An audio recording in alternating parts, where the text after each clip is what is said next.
Las dudas sobre la pandemia del nuevo coronavirus no dejan de presentarse conforme la situación avanza en el mundo, en Latinoamérica y específicamente en México. Así que, antes de explicar en siguientes videos los puntos que todos deberíamos conocer y entender sobre la epidemia de COVID-19, respondamos a algunas dudas específicas para ir aclarando el panorama y desmentir de una vez algunos mitos. Soy Nelson y esto es Cuídate Hoy.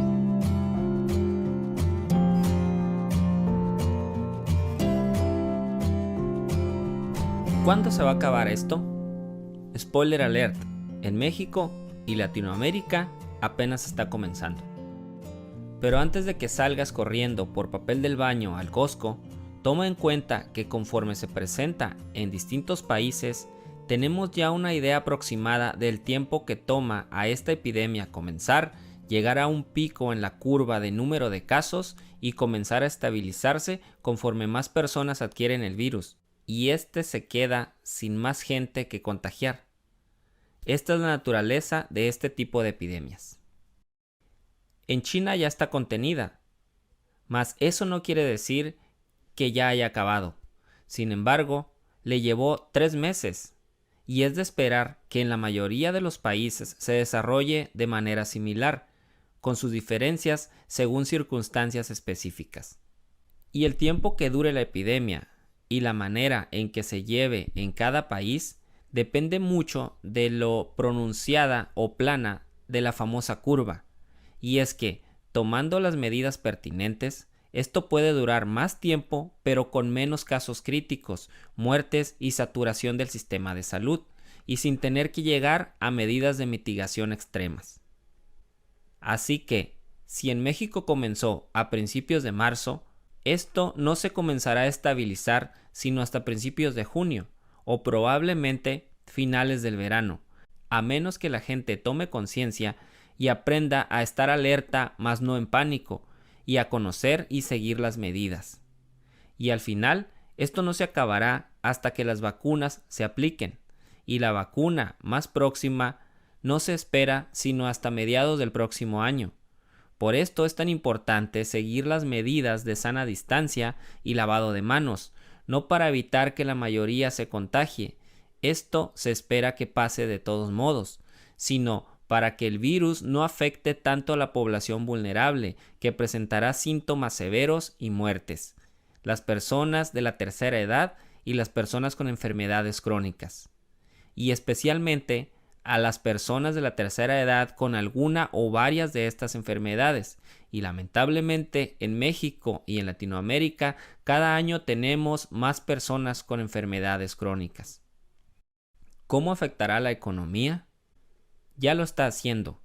Como ya vemos con otros países, tanto la iniciativa privada como el gobierno tendrán que tener listos planes para mitigación y recuperación económica, porque para comenzar afectará los empleos y en consecuencia la capacidad adquisitiva de la gran mayoría de la población, especialmente en los países emergentes, los cuales aún dependen demasiado de los empleos maquiladores y donde mucha de su población vive prácticamente al día, lo cual a su vez afectará el mercado en general, como lo estamos viendo ya con el precio del petróleo.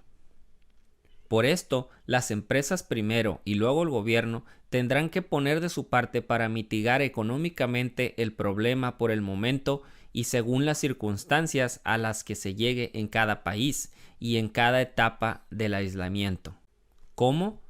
Por ejemplo, las empresas con pagos a empleados a pesar de no poder trabajar y con facilidades para que lo hagan desde su casa, y el gobierno con excepciones de impuestos y la disposición de presupuesto para la reconstrucción económica y programas de recuperación. Hay que hacernos a la idea de que los efectos económicos y sociales serán mayores que los efectos en la salud pública, y entre más la gente reaccione con pánico ante la situación, peor serán esos efectos. No tenemos que acabarnos la comida de los supermercados si llevamos a cabo las medidas que sirvan para aplanar la curva. ¿Cómo afectará a la sociedad? Para empezar, las personas, esperemos, entenderán la importancia de pensar antes de reaccionar. La sociedad en general claramente no está lo suficientemente educada como para reaccionar adecuadamente a este tipo de acontecimientos. Esta situación es una oportunidad para que la sociedad y el gobierno le pongan la importancia debida a la educación en salud, a la promoción del conocimiento y a los programas y políticas públicas que sirvan para que la gente esté mejor informada para tomar las decisiones apropiadas. Dependiendo de cómo se desenvuelva en los países emergentes como México, esta pandemia dejará una marca que puede servir para estar mejor preparados para la siguiente, ya que esta no será la última y puede que sea una muy leve en comparación. ¿Por qué tanto pánico si tiene solamente 2% de mortalidad? El nombre del virus lo dice todo. Nuevo coronavirus. Énfasis en nuevo.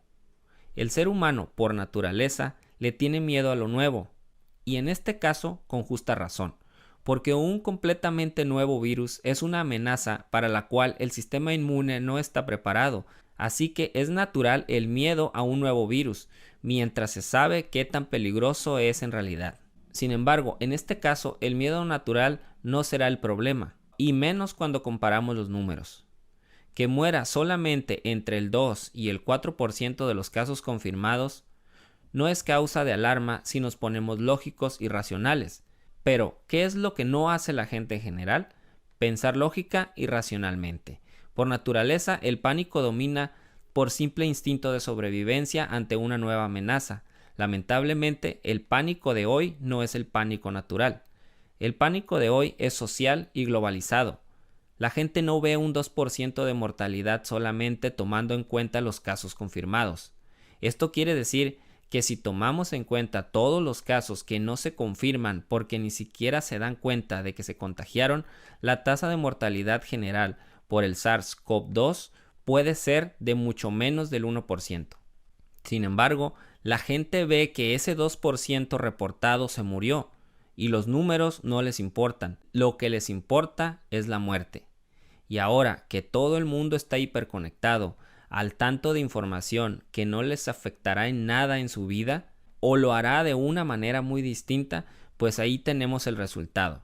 Gente haciendo más de lo que no debería hacer, como comprando papel higiénico para meses de invasión alienígena. ¿Cómo se detecta la infección? Para comenzar, por medio de los síntomas. Entiendo que la pregunta se refiere seguramente más a la prueba para detectar el virus, pero es importante comprender primero que esa prueba solo se hace hasta después de utilizar la sintomatología para hacer a un caso digno de probarse. Las pruebas cuestan tiempo y dinero, de modo que el protocolo es claro. Primero hay que considerar a un caso sospechoso y son los síntomas los que pueden utilizarse para esto. Un caso es sospechoso solo si coinciden los síntomas principales de este tipo de infección: fiebre, tos, dificultad para respirar y fatiga. Pero como aún así estos síntomas podrían ser debido a otra enfermedad, enseguida se detecta que no sea influenza común, con una prueba mucho más barata y rápida. La malinterpretación de esto es lo que ha esparcido el rumor de que los hospitales tienen la orden de tratar al coronavirus como gripe común. No se crean tan fácil este tipo de rumores sensacionalistas. Antes de la prueba RT-PCR, que puede detectar la presencia suficiente de virus y que es tardada, los hospitales pueden probar varios otros marcadores de la infección viral por SARS-CoV-2 en la sangre e inclusive también con métodos como rayos X, tomografía y ultrasonido para detectar y confirmar el daño peculiar de este virus en los pulmones. De modo que, cuando un hospital está saturado de trabajo, no es tan necesario esperar los resultados de la prueba para hacer algo al respecto si les llegan casos severos, pero mientras los casos se puedan manejar y no se consideren tan críticos, la única manera de asegurar que sea infección por SARS-CoV-2 y hacerlo oficial es la prueba RT-PCR, que puede identificar el ARN del virus en la muestra. Es importante tomar en cuenta que una nueva prueba rápida acaba de ser desarrollada, con la cual el resultado puede estar listo en menos de una hora. Sin embargo, hay que esperar a que esté disponible en todos los sistemas de salud. ¿Dónde están los muertos? en las morgues y en los panteones. De hecho, hasta en YouTube, porque en Italia tuvo que ser necesario trasladar varios cuerpos al mismo tiempo en camiones militares y no faltó quien grabó el contingente. Cualquier noticia o rumor de que no hay cuerpos de las víctimas es solamente un tipo de teoría conspirativa a la que no hay que ponerle atención, porque como siempre es común en estos casos, en redes sociales y en WhatsApp abundan las teorías conspirativas sobre la pandemia. Y aunque a quienes les gusta creerlas difícilmente dejarán de hacerlo, no, la pandemia de coronavirus no es una estrategia económica planeada, ni una estrategia de China para ser la primera potencia, ni métodos socialistas para reducir la población del mundo, ni nada por el estilo. De hecho, creer este tipo de historias es contraproducente y no ayuda a aplanar la curva. Las epidemias son naturales por cómo funciona la vida en la Tierra, y las pandemias son naturales por las circunstancias en las que vivimos como civilización desde que somos miles de millones de seres humanos en el planeta. Vivimos en comunidades de muchos millones llamadas ciudades, y podemos viajar cada vez más y más rápido de una ciudad a otra, llevando a todos lados cualquier nuevo virus que surja. Porque siempre hay nuevos virus surgiendo, pero de muchos ni cuenta nos damos. Estas circunstancias modernas son perfectas para que una epidemia que antes podía quedarse en una aldea, ahora se riega por todo el mundo con la capacidad de matar cientos de miles o millones de personas. Así que, antes de ver videos sobre las teorías conspirativas, primero pónganse a ver videos sobre biología. Pueden ser menos entretenidos, pero aprenderán algo útil. ¿Dónde surgió el virus? Esto ya se sabe también con suficiente certeza. Y no es conspiración tampoco. No viene de un laboratorio secreto chino que diseña armas biológicas. La realidad es mucho menos dramática. Según los más recientes estudios, parece ser que el SARS-CoV-2 tiene un origen similar al virus que provocó el brote de SARS en 2002. De hecho, de ahí viene su nombre. Desde que se estudia este tipo de virus, se sabe que son comunes en los murciélagos, y este nuevo coronavirus se detectó tiene la marca genética del mismo origen. Sin embargo, no es que un murciélago haya mordido a una persona, ni que la persona se lo haya comido. Para pasar de un murciélago a poder infectar al ser humano, el SARS-CoV-2 pasó del murciélago a poder infectar a los pangolines, mamíferos exóticos asiáticos parecidos a un armadillo, pero del clado de los carnívoros como los osos, los lobos y los felinos. Todo indica que, debido a que estos animales son considerados una exquisitez y a que sus escamas se consideran medicinales, la transmisión pangolín a humano del nuevo coronavirus se originó en Wuhan por actividad comercial, y de ahí que se anunciara que el origen fue un mercado de esa ciudad china. De hecho, las poblaciones de estos raros mamíferos se han visto reducidas ya que su carne es muy demandada en África y Asia, y porque, como ya mencioné, en varias regiones asiáticas les atribuyen poderes medicinales a sus escamas. Se cree que reducen la inflamación y ayudan a la circulación sanguínea. Pero ahora, con la enfermedad COVID-19, que de hecho mata por la respuesta inflamatoria excesiva del sistema inmune, esperemos que deje ya la gente de creer esos susodichos poderes medicinales. ¿Cuándo estará lista la cura? Sabemos que no hay una vacuna aún, y esta es la única cura para este tipo de enfermedad porque evita que el virus sea problema para el cuerpo, reconociéndolo y eliminándolo fácilmente en caso de contagio. Lo más seguro es que alguna vacuna esté lista hasta el año que viene, muy probablemente hasta mediados de 2021, aunque esta vez hemos aprendido de las epidemias anteriores como la del SARS, y es posible que la vacuna esté lista en tiempo récord. De hecho, se están ya probando 2 y puede que lleguen a estar probándose más en los próximos meses. Pero esas pruebas clínicas implican meses, de modo que cuando veas una noticia que diga que ya hay una vacuna lista, solo será lista para pruebas en humanos, lo que tarda meses. Sin embargo, los medios solo te pondrán en el titular que ya está lista para que le hagas clic. Pero eso sí, el tratamiento tanto para los síntomas de la enfermedad como para combatir los virus ya existe. De hecho, existen varios. Igual por la experiencia de la anterior epidemia de SARS-CoV-1, actualmente existen tratamientos que impiden la reproducción del virus, mitigando sus efectos, lo que ayuda en la recuperación y a que el sistema inmune naturalmente lidie con el patógeno. A esto y a la intervención con respiradores artificiales en casos severos es a lo que se le conoce como cuidados de soporte, y en los casos graves y críticos es lo que puede ayudar a los pacientes mientras se descubre la vacuna. ¿Por qué la gente está comprando tanto papel del baño? Por ignorancia, pero más específicamente por respuesta primitiva del instinto humano. Verán, no es que el papel higiénico sea algo realmente tan necesario, sino más bien porque le da la idea a la gente de que está haciendo algo para prepararse para la situación. El papel higiénico es algo que se nota que compraste, técnicamente es algo que se necesita, pero además es algo que cuando lo tienes te da la sensación de que estás abasteciéndote bien. El papel higiénico hace bulto, pues. La gente al comprarlo inconscientemente se relaja pensando que acaba de solucionar algo, pero lo más probable es que no necesite tanto papel higiénico en realidad. Además, ver a alguien comprar mucho papel higiénico hace pensar que también deberían hacerlo, y la cadena se repite, y se acaban el papel del Costco. ¿Por qué especialmente del Costco? Porque los paquetes son grandes y relativamente baratos en cantidad. Y así sienten más que están haciendo algo para abastecerse para su cuarentena. En pocas palabras, se están autoengañando, pensando que comprando tanto papel higiénico ya solucionaron su problema de ansiedad. Así que, por favor, hay cosas más importantes que comprar.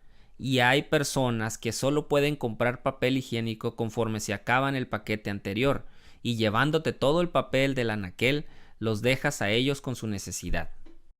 ¿A cuál información le podemos creer? Antes que la tasa de mortalidad, o siquiera de que el 60% de la población, como los expertos calculan, se infecte de coronavirus, otro problema de esta pandemia es la abundancia de información que hoy tiene la gente a través de su teléfono.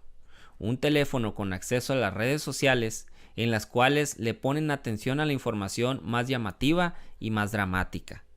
Y la mayoría de ese tipo de información es, en el mejor de los casos, inútil y en el peor de los casos, contraproducente. Y las personas mal informadas toman malas decisiones. ¿Cómo saber a qué información creerle? Cerciorándote de la fuente original, no del medio que repite la información. Cuando una nota periodística diga, por ejemplo, que el coronavirus vive hasta varios días en una superficie, entra a la nota, léela y busca cuál es la fuente original de dicha información. Si no la encuentras en la nota, no le creas y busca otra nota similar. Y cuando una nota te diga cuál es el estudio o la investigación en la que se basaron, lee la fuente original para ver si es cierto el titular que utilizaron para llamar tu atención. Solamente así corroborarás si te puedes preocupar porque el virus dure activo a la intemperie en el aire, o si en realidad en las condiciones que vive mucho tiempo son específicas para cierta temperatura y en un lugar cerrado. Lamentablemente, muy pocas personas buscan las fuentes originales, y lamentablemente para la mayoría de la población que no es bilingüe, casi toda la información de fuente original está en inglés. Así que, independientemente de la reputación de quien publica, busca en la información cuál es la fuente original. Y aun si se basa en estudios científicos, checa que no la hayan interpretado solo de manera conveniente para llamar la atención. ¿Pero qué es una fuente original o directa? ¿Estudios científicos y declaraciones de fuentes expertas y con autoridad? ¿O fuentes oficiales como organizaciones internacionales y gubernamentales? Cualquier información de terceros que replican la información de los originales, hay que corroborarlas, especialmente la información que suene dramática. Cada vez que veas una nota Aun cuando sea periodística de un medio con cierta reputación, analiza el titular, cómo manejan el título de la noticia. Si suena alarmista, sensacionalista o amarillista, vele poniendo una tachita. Esta es una técnica cada vez más popular que hace pensar a la gente que una noticia es más importante de lo que en realidad es. Es más, aun cuando sea un dato verídico, puede ser un dato sin importancia o hasta contraproducente para la reacción de la gente. Lo repito, que sea verídico no quiere decir que sea importante. Una nota puede ser verdad, pero esa información puede no servirte para nada en tu realidad y circunstancia, y además puede ser contraproducente. Y por cierto, casi cualquier noticia que te manden tus contactos por WhatsApp, lo más probable es que sea mentira, o en el mejor de los casos, será información sesgada para provocar que la compartas. Así que no lo hagas, no estarás haciéndole un favor a nadie. Ahora que dejamos estas dudas aclaradas, les invito a que consulten las fuentes que dejo en la descripción de este video, si les interesa saber más, y a seguir atentos a este canal y a suscribirse, ya que hay mucho más que saber sobre esta pandemia, tanto para cuidar nuestra salud como para cuidar que nuestras acciones ayuden a mantener la curva lo más plana posible.